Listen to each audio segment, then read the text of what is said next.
আসসালামু আলাইকুম প্রিয় শিক্ষার্থীবৃন্দ, আশা করি সকলেই খুব ভালো আছো। আজকে আমি তোমাদেরকে অপটিক্স থেকে একটি প্রশ্নের সমাধান করে দেখাবো। তো এখানে প্রশ্নটি হলো, প্রমাণ করো যে একক লেন্স কখনো বর্ণাপেরণ মুক্ত হতে পারে না। অথবা প্রশ্নটি এভাবেও আসতে পারে, প্রমাণ করো যে একক লেন্স কখনো অবার্ণ হতে পারে না। তো এখানে বর্ণাপেরণ মুক্ত অথবা অবার্ণ দুটি একই শব্দ, দুটি দ্বারা একই জিনিসই বোঝায়। তো আজকের এই প্রশ্ন সমাধান করার পূর্বে তোমাদেরকে আমি সর্বপ্রথম বর্ণাপেরণ সম্পর্কে ধারণা দেব। তো বলে রাখি, বর্ণাপেরণ হচ্ছে লেন্স সম্পর্কিত একটি ত্রুটি। তো চলো, কোন ধরনের ত্রুটি সেটা আমরা এখন একটু দেখব। আমরা এখানে একটি উত্তল লেন্স নিয়েছি। দেখো, আমরা কিন্তু লেন্সের প্রতিবিম্ব গঠনের যে সূত্রগুলো জানি, সেখান থেকে একটি সূত্র হচ্ছে, আলোকরশ্মি যদি প্রধান অক্ষের সমান্তরালে লেন্সে আপতিত হয় তাহলে সে আলোকরশ্মিটি ফোকাসের মধ্যে দিয়ে গমন করবে। এটা কিন্তু আমরা জানি, ঠিক আছে। তো এখানে আমরা যখন বাস্তবিক অর্থে একটি সাদা আলো লেন্সের মধ্যে দিয়ে কী করি, প্রতিসরিত করি, তাহলে আমরা দেখতে পাই যে আলোকরশ্মি মূলত একটি ফোকাস বিন্দুতে মিলিত হয় না। কারণ কি, সাদা আলোকরশ্মির মধ্যে 7টি রঙের আলো থাকে। অর্থাৎ আমরা জানি যে বেনি, আসহ, কলা, ঠিক আছে। এই যে 7টা রং এই সাদা আলোকরশ্মির মধ্যে থাকে। ফলে এক একটা আলোকরশ্মি এক একটি কোণে বেঁকে গিয়ে আহ, বিভিন্ন ফোকাস বিন্দুতে মিলিত হয়, ঠিক আছে। তো সেই জন্য আমরা এই সাদা আলো যখন লেন্সের ভিতর দিয়ে কী করি, প্রতিসরিত করি, তখন আমরা দেখতে পাই যে আলোকরশ্মিগুলো ভিন্ন ভিন্ন ফোকাস বিন্দুতে মিলিত হচ্ছে। দেখো, আমাদের এখানে আমরা দুইটা বর্ণ দেখাইছি, লক্ষ্য করো, একটা বেগুনি আর একটা হচ্ছে লাল। এই যে সাদা আলোক রশ্মি এখানে লেন্সে আপতিত হয়েছে, ফলে কি হয়েছে দেখো তো, এখান থেকে আমরা দেখাইছি দুইটা, কিন্তু এর ভিতরে কিন্তু 7টা আলোক রশ্মি আছে। এখান থেকে দেখো, লাল আলোক রশ্মিটা কি হয়েছে, এখান থেকে বের হয়ে এই ফোকাস বিন্দুতে মিলিত হয়েছে, এবং বেগুনি আলোক রশ্মি এখানে মিলিত হয়েছে, ঠিক আছে। তো এরকম এর ভিতরে যে আরো যে আলোক রশ্মিগুলো আছে সেগুলো কি হবে, এর ভিতরে কোনো একটা বিন্দুতে মিলিত হবে, ঠিক আছে। এর ভিতরে যে কোনো একটা বিন্দুতে মিলিত হবে। তো এই যে আলোক রশ্মিগুলো এক একটা বিন্দুতে, ফোকাস বিন্দুতে মিলিত হচ্ছে, ফলে এখানে কি হবে দেখো, একটা ত্রুটি ত্রুটি সৃষ্টি হবে, ঠিক আছে।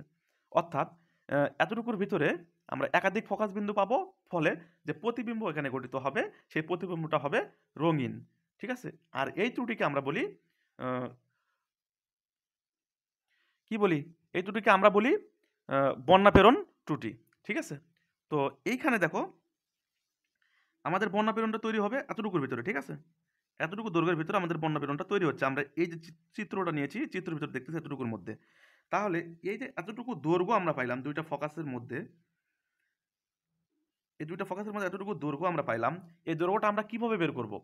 এই দৈর্ঘ্য যেটা, যতটুকু দৈর্ঘ্য আছে এই দৈর্ঘ্যের ভিতরেই কিন্তু আমাদের ত্রুটিটা কি হবে, সীমাবদ্ধ থাকবে। তাহলে আমরা এই দৈর্ঘ্যটা বের করতে গেলে কি করব, এই যে এখানে লক্ষ্য করো, এফ আর বিয়োগ এফ ভি করব। তাহলে কিন্তু যে পার্থক্যটা পাবো, এইটুকুর মধ্যে যে পার্থক্যটা পাবো সেটাই কিন্তু এই দৈর্ঘ্য। আর এই দৈর্ঘ্যই, এতটুকুই কিন্তু আমাদের বর্ণাপেরণ, ঠিক আছে। এতটুকুই কিন্তু বর্ণাপেরণ। তো এইটা আমাদের হচ্ছে বর্ণাপেরণের দৈর্ঘ্য। কতটুকুর মধ্যে বর্ণাপেরণ তৈরি হবে সেটার দৈর্ঘ্য। এখন আমরা এখান থেকে একটা জিনিস দেখব, সেটা হচ্ছে বর্ণাপেরণ মুক্তির সত্ত্ব।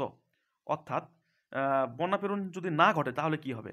আমি বলেছি যদি বর্ণাপেরণ না ঘটে তাহলে সবগুলো আলোক রশ্মি কি হবে, একটা ফোকাস বিন্দুতে মিলিত হবে, ঠিক আছে। সবগুলো আলোক রশ্মি একটা ফোকাস বিন্দুতে মিলিত হবে।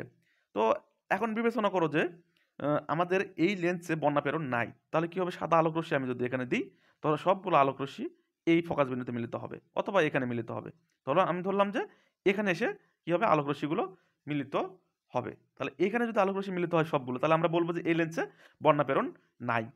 তাহলে বর্ণাপেরণ না হলে সবগুলো রঙের জন্য কি হবে, সবগুলো রঙের জন্য একটাই ফোকাস বিন্দু হবে। ফলে আমরা কি এই যে এতটুকু ত্রুটি বা এতটুকুর মধ্যে যে বিন্দুগুলো তৈরি হচ্ছিল, এই বিন্দুটা পাবো, পাবো না। তাহলে দেখো, এফ এবং আর এর মধ্যে কিন্তু তাহলে আর কোনো দৈর্ঘ্য থাকতেছে না, অর্থাৎ এই পার্থক্যটা আর থাকতেছে না, পার্থক্যটা শূন্য হচ্ছে। তাহলে আমরা এভাবে লিখতে পারি, এফ আর বিয়োগ হচ্ছে এফ ভি, যখন এই পার্থক্য শূন্য হবে, এটার মানে কি, এফ আর বিয়োগ এফ ভি, এই এফ আর থেকে এফ ভি যদি আমি বিয়োগ করি, বিয়োগ করে শূন্য পাই, তার মানে কি এতটুকু দৈর্ঘ্য আমার উৎপন্ন হয়নি। ফলে আমি বুঝতে পারতেছি যে এই এফ আরটা এখানে আছে। তাহলে এই দৈর্ঘ্য যদি উৎপন্ন না হয় তাহলে আমরা কি এখানে বলবো বর্ণাপেরণ হয়েছে? যদি আমরা দেখি যে এখানে এই দৈর্ঘ্যটা উৎপন্ন হয়েছে, তাহলে আমরা বলবো যে এখানে বন্যা প্রেরণ হয়েছে। কিন্তু যদি দেখি যে এখানে মানে এই দৈর্ঘ্যটা হয় নাই, তাহলে আমরা বলবো যে বন্যা প্রেরণ ওখানে হয়নি। তাহলে আমরা বলবো যে এই লেন্স বন্যা প্রেরণ মুক্ত। ঠিক আছে? অথবা এরকমভাবে কল্পনা করতে পারো, দেখো আমরা বলছি যে বন্যা প্রেরণ যখন মুক্ত হবে বা বন্যা প্রেরণ হবে না, তখন কি হবে, সবগুলো আলোক রশ্মি আমাদের কি হবে, এই একটি ফোকাস বিন্দুতে মিলিত হবে। তাহলে এই বিন্দুতে আমরা পাবো এফ বি, এই বিন্দুতে আমরা পাবো এফ আর, আরও অন্যান্য আলোক রশ্মির জন্য যে ফোকাসটা সব এখানেই হবে। তাহলে আমরা এখান থেকে বলতে পারি যে বেগুনি রশ্মির যে ফোকাস এফ ভি এইটা, এবং তোমার হচ্ছে লাল যে আমরা আলোক রশ্মি পাবো তার ফোকাস বিন্দু হচ্ছে এফ আর। দুটো একই জায়গায় আছে, তার মানে দুইটা সমান। তাহলে আমরা লিখতে পারি কি, তাহলে এইভাবে লিখতে পারবো না, F R equal F V, এটা কিন্তু আমরা তাহলে লিখতে পারি। তো এখন লক্ষ্য করো, এই এফ ভিটাকে যদি আমি এ পাশে পার করে নিয়ে আসি, এই যে এফ আর বিয়োগ এফ ভি, তাহলে এ পাশে কি থাকবে, জিরো থাকবে না, এটা এ পাশে পার করে নিয়ে আসলাম, এ পাশে প্লাস আছে, এ পাশে এসে মাইনাস হলো, আর এ পাশে যেহেতু পার করে নিয়ে আসলাম, এ পাশে এসে জিরো হয়ে গেল। তাহলে এটাকে এই যে এইটা এবং এই যে এটা আমি দেখাইলাম, এই দুটো একই জিনিস না, যেভাবেই বোঝো কোনো সমস্যা নেই, একই জিনিসই। তাহলে এইটাকে আমরা বলবো হচ্ছে বন্যা প্রেরণ মুক্তির সমীকরণ। আশা করি বন্যা প্রেরণ সম্পর্কে তোমরা একটা ক্লিয়ার ধারণা পাইছো, বন্যা প্রেরণ সম্পর্কে তোমাদের আর কোনো সমস্যা হবে না। তো চলো এখন আমরা প্রশ্নের সমাধানে যাব। লক্ষ্য করো, আমরা এখানে লিখে রাখছি, মনে করি এফ আর ও এফ ভি যথাক্রমে লাল ও বেগুনি বর্ণের আলোর ফোকাস দৈর্ঘ্য। ঠিক আছে? এফ আরটা হচ্ছে লাল এবং এফ ভি হচ্ছে বেগুনি, এর ফোকাস দৈর্ঘ্য।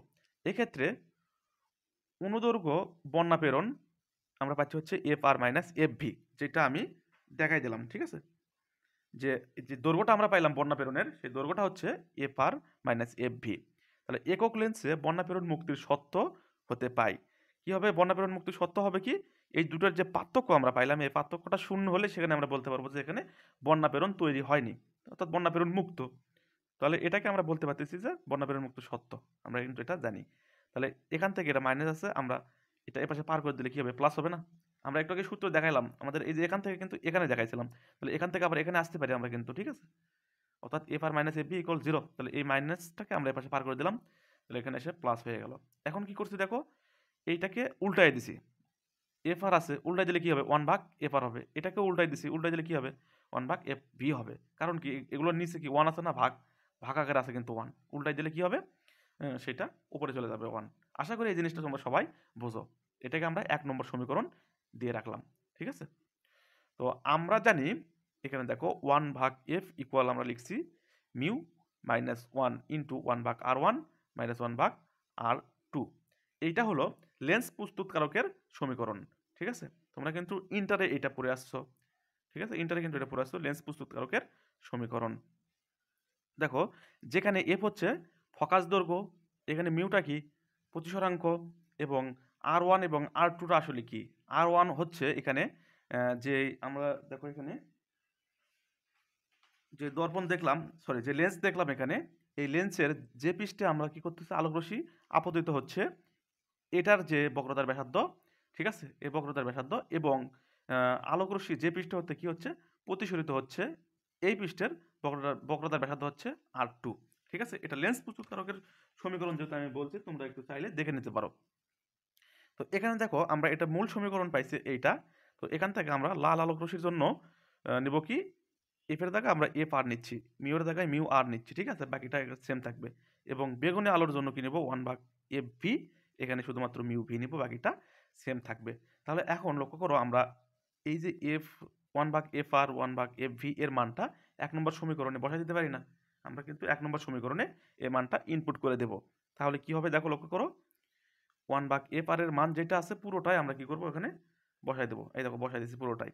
এবং ওয়ান ভাগ এফ ভি এর মানটা এখানে এখানে আমরা কি করবো, পুরোটাই বসাই দেবো। দেখো আমি কিন্তু বসাই দিয়েছি ওখানে পুরোটাই। তো এখন এরপর কি হবে, এখানে দেখো আমরা এই মানটা যা আছে এটা তাই রেখে দিচ্ছি, এবং এই পাশের যে মানটা এটাকে কি করছি, এই পাশে পার করে নিয়ে আসছি। ঠিক আছে? এই পাশে পার করে নিয়ে এসেছি। তাহলে কি হয়েছে, মিউ ভি, মানে এই যে প্লাস আছে, এটা এই অংশটুকু প্লাস আছে না সামনে, এই প্লাসটা এই পাশে আসে শুধুমাত্র মাইনাস হয়েছে। ঠিক আছে? আশা করি এতটুকু বুঝতে পারছো।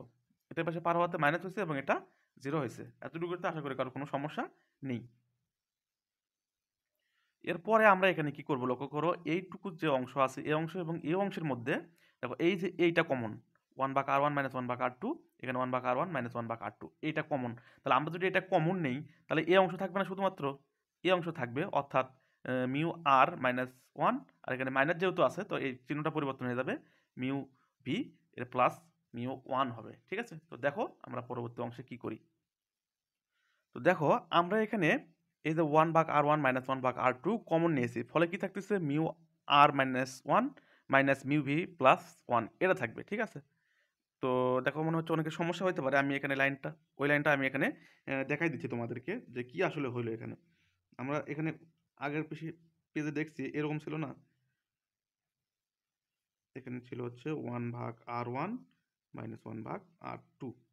ঠিক আছে, মাইনাস ছিল মিউ ভি ওয়ান, এখানে ছিল 1/r1 - 1/r2 ইকুয়াল 0 ছিল। এরকম ছিল না আমাদের মানটা, মানটা কিন্তু এরকম ছিল। তো দেখো এখানে লক্ষ্য করো, তাহলে আমি এই যে এটা কমন নিছি না, এটা কমন নিছি কিন্তু এই লাইন থেকে। ঠিক আছে, এই যে আমাদের আগের পেজে এই লাইনটা ছিল, ঠিক আছে, আগের পেজে এই লাইন ছিল, এই লাইন থেকে আমরা 1/r1 - 1/r2 এটা কমন নিয়েছি, ফলে আমাদের থাকতেছে কি দেখো, এটা কমন নিয়েছি এখান থেকে, এটা গেছে, তাহলে থাকবে এইটা মিউ আর মাইনাস হচ্ছে ওয়ান, আর এখান থেকে এটা কমন নিয়েছি তাহলে এটা থাকতেছে, তাহলে দেখো যখন এটা থাকবে তখন মাইনাস এটা থাকবে না, এই অংশটুকু থাকবে, তাহলে এই মাইনাসটা দিয়ে আমি যদি এটাকে কি করি গুণ করি তাহলে মিউ ভি আর এই মাইনাসে কি হবে প্লাস ওয়ান হবে। ঠিক আছে, থাকবে, আর এটা যেহেতু কমন নিচে যা আছে এখানে তাই থাকবে। ঠিক আছে, আশা করি এতটুকু তোমরা বুঝতে পারছো। এখন লক্ষ্য করো এখানে প্লাস ওয়ান এবং এই মাইনাস ওয়ান কিন্তু আউট হয়ে যাবে। ঠিক আছে, আমরা প্লাস ওয়ান মাইনাস ওয়ানকে আউট করে দিচ্ছি, তাহলে এখানে mu R minus mu V থাকবে, এখানে এটা যা আছে এটা তাই থাকবে, ইকুয়াল 0। তো এরপরে একটা কাজ করছি দেখো, এখানে এ অংশের নিচে আমরা নিছি মিউ মাইনাস ওয়ান এবং উপরে আমরা নিচে হচ্ছে মিউ মাইনাস ওয়ান।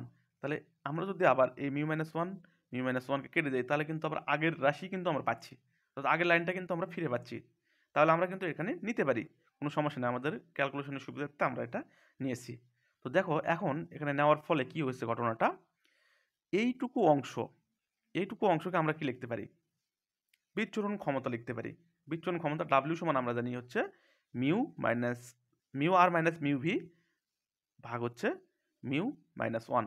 অর্থাৎ বিচ্ছুরণ ক্ষমতার ক্ষেত্রে আমরা দেখো এখানে সূত্রটা জানি দেখো এরকম, যে ওমেগা ইকুয়াল হচ্ছে আমাদের যে কোনো প্রতিসরণের পার্থক্য, আর লাল আলো বা যে কোনো আলোর জন্য হোক, তাহলে আমরা এখানে mu one minus mu two নিলাম ভাগ আমাদের মিউ মাইনাস ওয়ান, এরকম আসবে। ঠিক আছে, তো এটাই হচ্ছে বিচ্ছুরণ ক্ষমতার ক্ষেত্রে আমরা এই সূত্রটা ব্যবহার করতে পারি।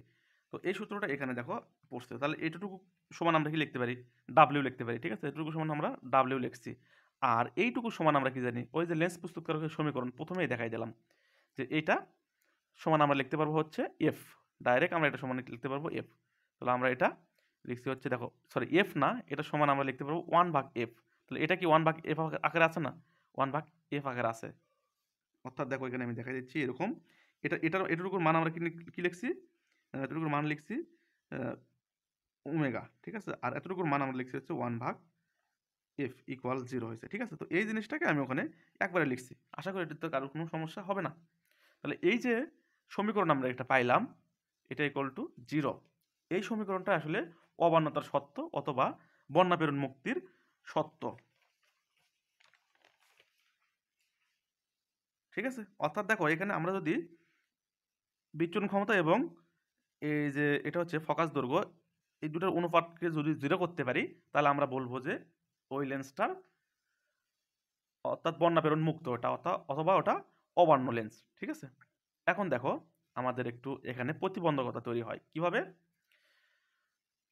কিন্তু আমরা জানি বিচ্ছুরণ ক্ষমতা ওমেগা নট ইকুয়াল 0, অর্থাৎ কোনো লেন্সেরই বিচ্ছুরণ ক্ষমতা 0 হবে না, কিছু না কিছু বিচ্ছুরণ ক্ষমতা থাকবে, অর্থাৎ সে আলোকরশ্মি বিচ্ছুরণ তো করবেই, এই জন্য কোনো লেন্সের বিচ্ছুরণ ক্ষমতা শূন্য হতে পারে না, তাহলে এটা নট ইকুয়াল 0, অর্থাৎ বিচ্ছুরণ ক্ষমতা দেখো শূন্য হতে পারে না, যেটা আমি বললাম।